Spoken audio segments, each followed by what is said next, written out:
या and sir homeopathy की अगर हम बात करते हैं, सो इस अगर समझो किसी को कोविड डिटेक्ट हो गया है, so is homeopathy safe with allopathy medicine? जैसे डॉक्टर से कमेंट करते हैं कि आपको फेबिफ्लू लेना है, एंड तरह तरह की मेडिसिन डॉक्टर रिकमेंड करते हैं विच आर यूजुअली एलोपैथी, सो उसके साथ में होम्योपैथी सेफ और नॉट?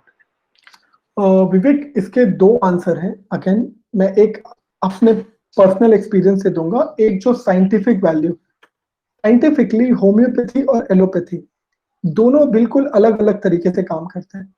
एलोपैथी कैसे काम करता है, अगर आपको फीवर है तो फीवर का दवा खा लो, फीवर चला जाएगा। फीवर क्यों है इससे फर्क नहीं पड़ता, फीवर आइसक्रीम खाने से हुआ है, कोविड से हुआ है या कैंसर से हुआ है, कोई फर्क नहीं पड़ता, दवा पैरासिटामोल है। ठीक है। होम्योपैथी कैसे काम करता है, होम्योपैथी काम करता है कि वो समझता है फीवर का कारण क्या और उसको दवा देने की कोशिश करता है। क्या अंतर हुआ बॉडी में विवेक, जब एक में आपने लक्षण को दबा दिया, शायद फीवर कोविड की वजह से है, उसको दबा दोगे तो समझेगा ही नहीं कि, और वो और बढ़ के वापस आएगा थोड़ी देर बाद। दूसरे ने उसके कारण को ठीक करने की कोशिश की, समझ के ठीक करने की कोशिश की, ये एक अंतर है। दूसरा विवेक कि पेशेंट्स जब ये दवाएं साथ में लेते हैं तो इसके साथ कोई भी साइड इफेक्ट नहीं होता। मैंने मेरे पेशेंट्स का बहुत अच्छे से और बहुत बुरे कंडीशन दोनों में दिखा है कि जब ये दोनों दवाएं साथ में लेते हैं तो उनके लिए रिजल्ट अच्छा ही होता है। एक उनको इमीडिएटली फीवर होने से रोकता है और दूसरा इमीडिएटली जो फीवर है उसके जाने के बाद अंदर से फीवर के कारण को हटा देता है। होम्योपैथी आप जानते हैं बीमारी को जड़ से ठीक करती है, तो पेशेंट को साइड इफेक्ट कभी नहीं होता, एक बात। दूसरा विवेक, जो दूसरा आंसर है कि मैंने ऐसा देखा है कि कई बार जब आप सिर्फ लक्षण को दबाने की कोशिश करते हो तो आप अनजाने में ही सही लेकिन बीमारी को बढ़ा देते हो। जब आप एक इंसान को, एक स्प्रिंग को या किसी भी चीज को बहुत हद तक दबाते हो ना, तो वो अपने बहुत खराब रूप में आपको दिखता है। आपने आई थिंक 7 दिन पहले गवर्नमेंट ऑफ इंडिया की जो हेल्थ मिनिस्ट्री है, इसका न्यूज देखा होगा। इन्होंने एक स्टेटस डाला था और मीटिंग में बाद में कॉन्फ्रेंस में इन्होंने डिक्लेयर किया कि जो दवाएं 1 साल से लोग कोविड के लिए ले रहे हैं, हाँ, उसकी वही कारण है कि कोविड का स्ट्रेन अब इतना ज्यादा खतरनाक हो गया। Okay, so if somebody is frequently taking like zinc tablets and vitamin C tablets, so no, zinc tablets are not medicine my friend, they are vitamins. okay, vitamins, vitamin medicine नहीं होता है, vitamin body का जरूरत है। तो आप जो Apple खाते हो ना उसमें भी जिंक होता है, आप जो एग खाते हो, नॉनवेज खाते हो, सब में जिंक होता है। अगर आप जिंक लेते हैं, विटामिन सी लेते हैं, जैसे नींबू पानी में विटामिन सी होता है, तो ये आपको नुकसान नहीं करता अगर आप बहुत ज्यादा नहीं लेते। दवाओं से मेरा मतलब है कि आज आप थोड़ा चल के आए, बदन में दर्द हो रहा है, आपने एक पैरासिटामोल खा लिया, आपको कल फिर थोड़ा बदन में दर्द हुआ क्योंकि आपने मेहनत की है, पूरे दिन टेबल पे बैठ के ट्रेडिंग की है, आपने एक डोलो खा लिया, फिर आपने परसों भी यही किया, तरसों भी यही किया, ना आपने अपने अंदर कोई बदलाव लाया, आपने हर चीज के लिए दवा पे निर्भर हो गए।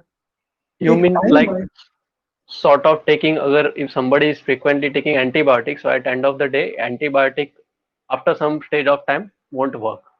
अरे ऐसा एंटीबायोटिक पे भी लिखा रहता है कि ये बहुत हार्मफुल है और इसको रेगुलरली मत लो। कोविड में जब आप होम्योपैथी मेडिसिन, मैंने अपनी प्रैक्टिस में देखा, पे डिपेंड रहते हैं, तो फर्स्ट 3 स्टेज जहां पे इन्फेक्शन होने का चांस है 1, जहां पे आपको थोड़ा मेजर इन्फेक्शन होता है 2, और जहां पे आपको तीसरा मेजर इन्फेक्शन से अब आप डेथ की तरफ जाएंगे क्योंकि 4th स्टेज तो डेथ है, राइट। आपको काफी ज्यादा बेनिफिट होता है। होम्योपैथिक पेशेंट जो फर्स्ट 3 डेज के अंदर ही होम्योपैथी पे शिफ्ट हो जाते हैं, उनको मैंने अभी तक विवेक लास्ट 1 साल में कॉम्प्लिकेशन में जाते नहीं देखा है। मीन्स कि उनका बॉडी, वो सारे मैंने आपको बताया ना, पहले लंग में पानी भरता है, फिर फीवर आता है, फिर हम उसको लंग में पानी भरने वाले स्टेज और फीवर स्टेज में ही रोकने की कोशिश करते हैं, हम उसको दबाने की कोशिश नहीं करते। तो अगर वो बढ़ भी रहा है तो वो वही रुक जाता है। लेकिन एक स्टेज आता है जहां पे बहुत बढ़ चुका होता है और अब या तो डेथ होगा या तो इंसान का पूरी जिंदगी लंग कोलैप्स होगा। ऐसे में मैं मानता हूं और बहुत ज्यादा मैं तारीफ करता हूं एलोपैथिक माइंडसेट की, और उन डॉक्टर्स की जो एलोपैथी और होम्योपैथी को साथ में देते हैं अपने पेशेंट्स को। जैसे मेरे डॉक्टर्स हैं कुछ, जो ब्रीच कैंडी के डॉक्टर हैं, जो नानावटी में हैं, ये मेरे पेशेंट्स भी रहे हैं और मेरे कलीग भी हैं, हम साथ में काम करते हैं। तो जब ये इस तरीके से एक डॉक्टर अपने खुले विचारों से सोचता है ना कि डॉक्टर मैं ये वाला हिस्सा संभाल लेता हूँ पेशेंट का, आप ये वाला देखो, तो पेशेंट का बचने का संभावना 90% बढ़ जाता है। हमको ऐसे, हमारे सामने ना विवेक एक सबसे बड़ी त्रासदी खड़ी है। हम तभी इससे बचेंगे और सबको बचा पाएंगे जब हम मिल के काम करें। जब विवेक और राहुल मिलेंगे ना, तब ये प्रॉब्लम सॉल्व होने के थोड़ा करीब पहुंचेगा। अगर आप इसके लिए नहीं स्टेप लोगे, और मैं अपने क्लिनिक में रोज 100 स्टेप लूंगा, तो नहीं होगा ये बहुत बड़ी समस्या है। इसको पैंडेमिक, महामारी कहते हैं, जगत महामारी। तो जब कुछ पेशेंट्स में जो बहुत क्रिटिकल हैं, जैसे वेंटिलेटर पे जो मेरे पेशेंट्स रहते हैं, उनको उस एलोपैथिक स्कूल के सपोर्ट के साथ, बिकॉज अब कंडीशन बहुत खराब हो चुकी है, होम्योपैथी देते हैं, उनका रिवाइवल का कंडीशन, उनका रिवाइवल का परसेंटेज कई कई गुना बढ़ जाता है। और ये उन डॉक्टर्स के मुंह से निकली हुई बात है जो मैं आपको कह रहा हूँ कि कई गुना बढ़ जाता है। That's really great, and there is nothing wrong in taking both homeopathy and allopathy if the doctors are suggesting you to do so, because they are experts, they have already studied a lot of things. So great, great point, sir. I agree with you. And